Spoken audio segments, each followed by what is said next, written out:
ফের বিরোধীদের হুমকি আব্দুর রহিম বকশির। বিরোধীদের চামড়া তুলে নেওয়ার হুমকি। মালদায় তৃণমূলের সভা থেকে এই হুমকি দিলেন তিনি। রহিম বকশির পথেই তৃণমূলের আরেক নেতাও। मीरा सफेद तुरंत खुले, भरपूर झाग दे और इसकी स्मार्ट साइंस दे स्मार्ट केयर और फ्रेशनेस। मेरी चॉइस मेरा सफेद। বিরোধীদের রাস্তায় ফেলে মারধরের নিদান দিচ্ছেন তিনি। একই সঙ্গে একই দলের বিভিন্ন নেতাদের মুখে কেউ বলছেন চামড়া তুলে নেব বিরোধীদের, আর কেউ বলছেন রাস্তায় ফেলে মারধর করবেন। এমন নিদান দিচ্ছেন কারা? না তৃণমূলের অভিভাবক নেতারা। কেউ মালদার তৃণমূলের সভা থেকে বলছেন বিরোধীদের চামড়া তুলে নেবেন। যিনি একথা বলছেন তিনি আব্দুর রহিম বকশি। আর এই আব্দুর রহিম বকশির পথে তৃণমূলের আরেক নেতাও তিনি বলছেন বিরোধীদের রাস্তায় ফেলে মারধর করবেন। একটার পর একটা দিন কাটছে। এই অভয়ার যখন ধর্ষণ এবং খুনের আবহে মানুষ বিচার চাইছেন, রাস্তায় নেমে আন্দোলন প্রতিবাদে সামিল হচ্ছেন সাধারণ মানুষ, যারা হয়তো কেউ কোনোদিন কোনো মিছিলে হাঁটেননি। আর সেই জায়গা থেকে যখন প্রশাসনের বিরুদ্ধে রোজ প্রশ্ন উঠছে, সেই সময় যারা শাসক দলের নেতা তারা প্রত্যেক মুহূর্তে কেউ বিতর্কিত মন্তব্য করছেন, কেউ আবার আক্রমণাত্মক হয়ে উঠছেন একেবারে প্রকাশ্য জনসভায়। এবারেও সেই একই ছবি দেখতে পাচ্ছি। ফের বিরোধীদের হুমকি আব্দুর রহিম বকশি। বিরোধীদের চামড়া তুলে নেওয়ার হুমকি দিচ্ছেন আব্দুর রহিম বকশি। মালদায় তৃণমূলের সভা থেকেই হুমকি, যেখানে উপস্থিত রয়েছেন বহু মানুষ। দলের কর্মী সমর্থকরা তো রয়েছেন এবং অন্যান্য মানুষও তাকে শুনতে পাচ্ছেন। সেই অবস্থায় আব্দুর রহিম বকশি তিনি একথা বলছেন।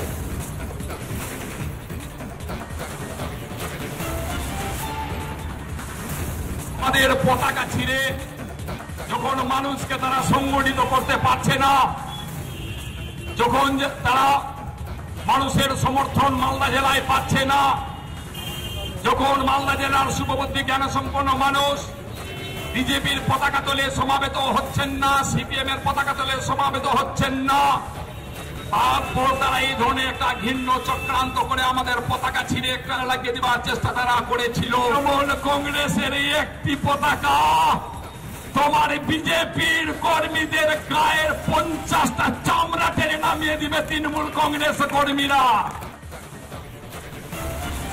আমরা শুনলাম কিভাবে চিৎকার করে উত্তেজিত হয়ে আব্দুর রহিম বকশি মালদায় তৃণমূলের সভা থেকে বলছেন যে বিজেপির কর্মীদের গায়ের চামড়া কিভাবে তুলে নেবেন তৃণমূলের কর্মীরা। এই কথা যখন বলেছেন, পাল্টা তাকে যখন প্রশ্ন করা হয়েছে যে কেন তিনি এই ধরনের কথা বলছেন, তখন সাফাই দিয়ে কি বলছেন আব্দুর রহিম বকশি, শুনুন। আরজি করে যে ডাক্তার, লেডি ডাক্তার নিহত হয়েছেন, মমতা ব্যানার্জি সর্বোপরি প্রথম দাবি করেছেন আসামিকে খুঁজে ফাঁসির ব্যবস্থা করতে হবে।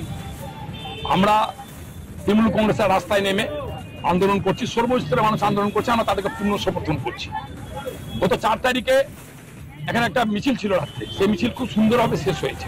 বিজেপি এবং সিপিএম এর গুন্ডারা শেষের দিকে মিছিলের অনেক পরে তারা আমাদের ফ্ল্যাগ খুলে ছিঁড়ে ফেলে রাস্তায় ফেলে লাথ দিয়ে সে ফ্ল্যাগকে সেখানে লাথি মারা হয় ফ্ল্যাগের উপরে।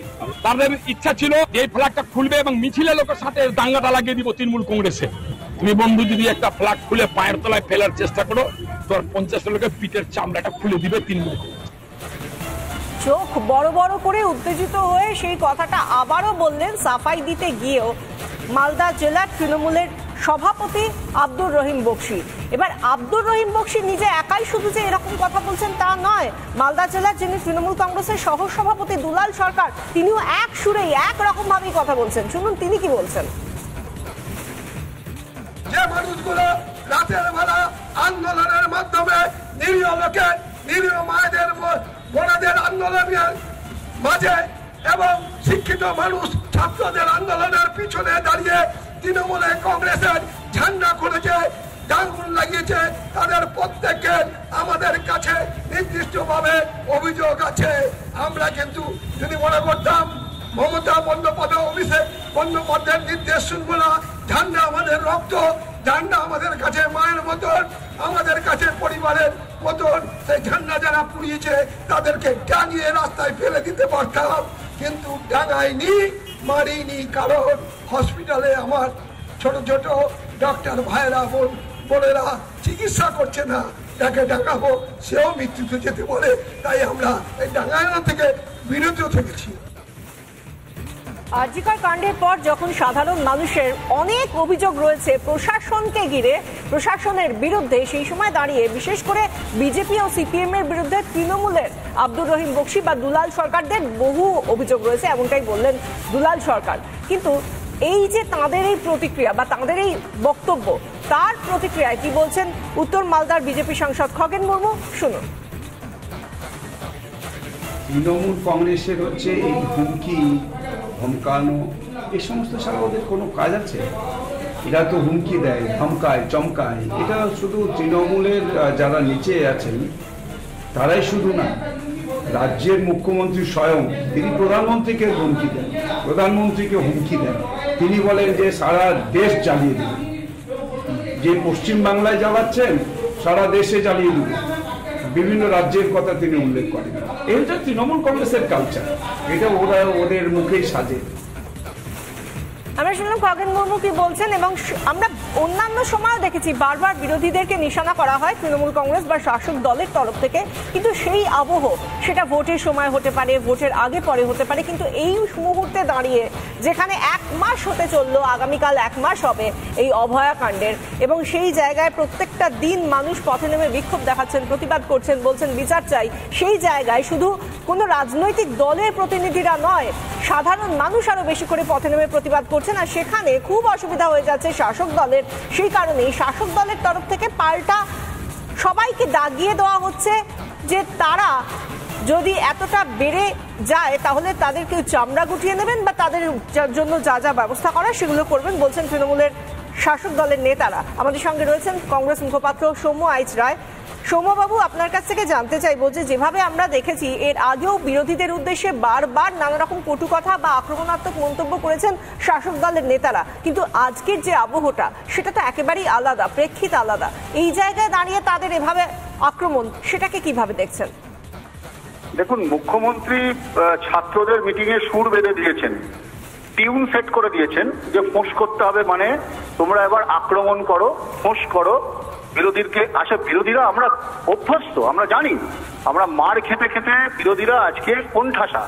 সেখানে এখন তো মানুষের বিরুদ্ধে যুদ্ধ ঘোষণা করেছে, এখন যারা আন্দোলনকারী তাদেরকে ধমকাচ্ছে, তাদের মিছিলে ঢুকে পড়ছে, সেখানে মারধর করছে। আর এই যার নাম বললেন তিনি একদম রত্নত, তিনি বিখ্যাত এইসব উক্তি করার জন্য। এই আসলে তৃণমূলের এরাই হচ্ছে ছবি, এরাই হচ্ছে চিত্র, এরাই হচ্ছে আসল মুখ, এটাই তৃণমূল। তার মানেটা হচ্ছে this is the ugliest face of a undemocratic government. একটা ফ্যাসিস্ট সরকারের এটা হচ্ছে আগলিয়েস্ট ফেস, সেটা মানুষ আজকে দেখতে পাচ্ছে, পরিষ্কার হচ্ছে, লুক্কায়িত ছিল, সামনে আসছে। আসলে ওরা ভয় পেয়েছে, ভয়, মানুষকে ভয় পাচ্ছে। ধন্যবাদ সৌম্যবাবু। আমরা কথা বলছিলাম কংগ্রেস মুখপাত্র সৌম্য আইচ রায় আমাদের সঙ্গে ছিলেন। তিনি বলছেন যে সাধারণ মানুষকে ভয় পেয়েছেন, তাই বিরোধীদেরকে বলে কোথাও গিয়ে সাধারণ মানুষের বিরুদ্ধে যুদ্ধ ঘোষণা করছেন শাসক দলের নেতারা, এমনই অভিযোগ করছেন, এমনই মন্তব্য বা প্রতিক্রিয়া বললেন সৌম্য আইচ রায়। একটার পর একটা দিন আমরা দেখেছি হুমকির পর হুমকি, হুমকির পর হুমকি। বিরোধীদের উদ্দেশ্যে শাসক দলের নেতা মন্ত্রীদের, বড় সেজন, মেজ, রাম, বিষ্ণু সব নেতাদের তরফ থেকে হুমকির পর হুমকি এসেছে বিভিন্ন সময়। বিভিন্ন ছোট বড় নেতা তো বটেই, সেই সঙ্গে মুখ্যমন্ত্রী মমতা বন্দ্যোপাধ্যায়ও বিরোধীদের উদ্দেশ্যে আক্রমণাত্মক হয়ে কি বলেছেন শুনুন। বলেছিলাম বদল চাই, বদলা নয়। আজ বলছি যেটা করার দরকার সেটা আপনারা ভালো বুঝে করবেন। আগামী দিন আপনাদের কাজ হচ্ছে চক্রান্তকারীদের মুখোশ খুলে দিয়ে ফোর্স করতে শিখুন। যে ওরা যদি একবার দংশন করে পাল্টা 5টা দংশন করতে হবে। ওরা যদি একটা দাঁত বসায় পাল্টা 5টা দাঁত বসানোর বন্দোবস্ত করতে হবে, তবে গিয়ে এই মিথ্যাচার বন্ধ হবে। একে সাজিয়ে নিয়ে এসে তাকে ধর্ষণের হুমকি দেওয়ার কথা বলে কারো বিরুদ্ধে কালি ছেটাবার, কারো গায়ে কালি লাগাবার কথাগুলো বন্ধ হবে। সকালবেলা উঠে দেখবেন যে মমতা বন্দ্যোপাধ্যায়কে ফেসবুকে আপনি ব্যক্তি গুৎসা করছেন, যে মমতা বন্দ্যোপাধ্যায়কে চরিত্র নিয়ে গালাগালি করছেন, আপনার বাড়ির দরজায় গিয়ে আপনার মা বোনকে বিকৃত ছবি করে আপনার বাড়ির দেওয়ালে টানিয়ে দিয়ে আসবো। শুনে রাখবেন, আজকে দাঁড়িয়ে বলে গেলাম, সাবধান হয়ে যান। রাজপথে তৃণমূল কংগ্রেস ধৈর্য নিয়ে বসে আছে। আমরা যদি একটু পাড়ায় পাড়ায় সন্ধ্যে সকালবেলা একটু ফোঁস করি, পারবেন তো বাড়ি থেকে বেরাতে? মমতা ব্যানার্জির ফাঁসি চাই, ফাঁসি চাই। আরে বাবা, কত বড় বুকের বাটা দুধের আছে দেখে যা। মমতা ব্যানার্জি মহিলা বাহিনী আজকে প্রমাণ করে দিয়েছে মমতা ব্যানার্জিকে ফাঁসি দেওয়া অত সহজ নয়। মমতা ব্যানার্জির বিরুদ্ধে কোনো কথা বললে মহিলা বাহিনী জিপটা ছিঁড়ে নেবে, সেই ক্ষমতা মহিলা বাহিনীর আছে। মানুষকে ভুল বুঝিয়ে বলছে আমরা 100 দিনের টাকা চাই না, আমরা কন্যাশ্রী চাই না, আমরা 1000 টাকা লক্ষ্মীর ভান্ডার চাই না, আমরা দুর্গা পুজোর টাকা চাই না। হিম্মত আছে তাদেরকে নিয়ে মিছিল করে দেখাও কত লোক বলছে আমরা সরকারি সাহায্য চাই না, তাহলে জানতে পারবো তোমরা বাপের বেটা। ওই কুত্তার মতো গুজুর গুজুর ফুসুর ফুসুর করবে আর ইনকিলাব জিন্দাবাদ করবে, কাস্তে হাতুড়ি দেখাবে, আর ভোটের আগের দিন পদ্ম ফুলে ভোট বেড়ে দেবে।